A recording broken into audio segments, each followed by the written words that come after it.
जावली तालुक्यातील कुसुंबी येथे आग लागून संसारोपयोगी साहित्यासह 2 झोपड्या जळून नुकसान, कुटुंब रस्त्यावर, मदतीची गरज।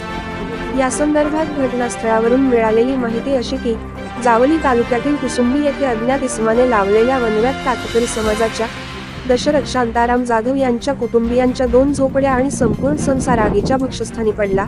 सदरची घटना आजूबाजूच्या परिसरातील लोकांना समजल्यानंतर घटनास्थळी नागरिकांनी धाव घेऊन आग विझवण्याचा प्रयत्न केला, परंतु आगीची तीव्रता मोठ्या प्रमाणात असल्याने ग्रामस्थांचे आग विझवण्याचे प्रयत्न अपुरे ठरले।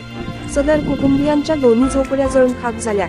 यावेळी कुसुंबी गावचे माजी पोलीस पाटील शांताराम सुतार, विद्यमान पोलीस पाटील एकनाथ सुतार, हरिभक्तपरायण भरत महाराज, महेश वेंदे, अर्जुन सुतार, शंकर सुतार, संदीप सुतार तसेच इतर ग्रामस्थ घटनास्थळी उपस्थित होते। या पीडित कुटुंबाला समाजातील दानशूर व्यक्तींनी घर उभी करण्यासाठी मदत करावी अशी मागणी ग्रामस्थांनी केली आहे। न्यूज मराठी लाईव्ह प्रतिनिधी श्री जतीन वेंदे, कुसुंबी तालुका जावली।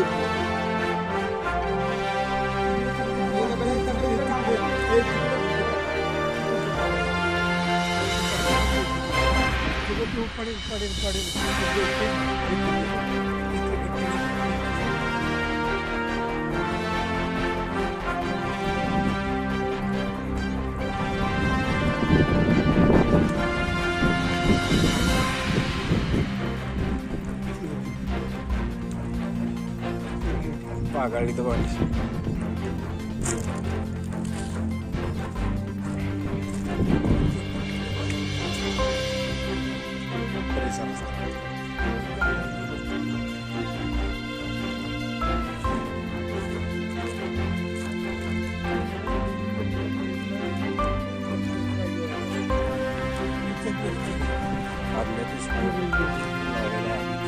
कातकऱ्यांचा संसार।